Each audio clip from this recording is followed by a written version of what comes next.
अहिले नेपालका ठुल्ठुला मिडियाहरूले चाहिँ दुर्गा प्रसाई पक्राउ भनेर चाहिँ समाचारहरू बनाएर अगाडि ल्याउनु भइरहेको छ। के साँच्चै दुर्गा प्रसाई पक्राउ परेको हो त भन्ने सन्दर्भमा चाहिँ केही कानुनी पाटोहरूलाई समेट्दै आजको यो भिडियो मैले तयार पारिरहेको छु। त्यसैले आजको यो भिडियोलाई अलिकति पनि स्किप नगरिकन कृपया पुरा हेर्नुहोला।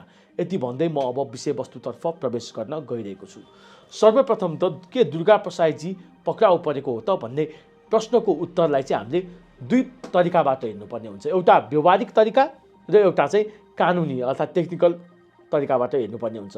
व्यवहारिक पाटोबाट हेर्ने हो भने उहाँ अहिले प्रहरीको नियन्त्रणमा छ र कानुनी पाटोलाई हेर्ने हो भने फेरि उहाँलाई प्रहरीले पक्राउ गरेको चाहिँ छैन।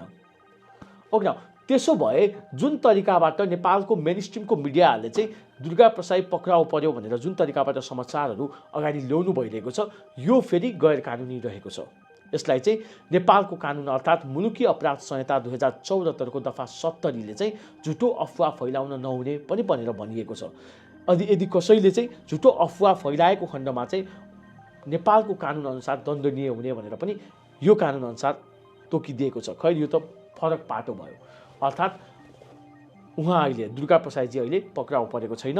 यो कुरालाई चाहिँ अझ नेपाल प्रहरी प्रधान प्रहरी महानिरीक्षकको जुन सचिवालयबाट जारी भएको पत्र छ यसबाट पनि स्पष्ट भइसकेको छ। अर्थात् नेपाल प्रहरीको अहिले उहाँ नियन्त्रणमा या भने पक्राउमा चाहिँ छैन भन्ने कुरा उहाँ अहिले यो कुराबाट यो जुन पत्र छ यसबाट पुष्टि भएको अवस्था छ। अब अहिले उहाँ चाहिँ भारत देशको असम जुन छ असम राज्यको असम प्रहरीको नियन्त्रणमा छ भनेर उहाँको जुन सचिवालयको फेसबुक छ त्यहाँबाट चाहिँ लगातार अपडेटहरू भइरहेको छ। यसरी चाहिँ उहाँ अहिले भारत देशको असम राज्यको असम प्रहरीको चाहिँ नियन्त्रणमा छ। अब फेरि हामीलाई के लाग्न सक्छ भन्दाखेरि यसरी प्रहरीको नियन्त्रणमा हुनु र प्रहरीले पक्राउ गर्नु त एउटै कुरा होइन र सर पनि भन्नमा हामीलाई धेरैलाई लाग्न सक्छ नि त। यस्तो सोच पनि आउन सक्छ।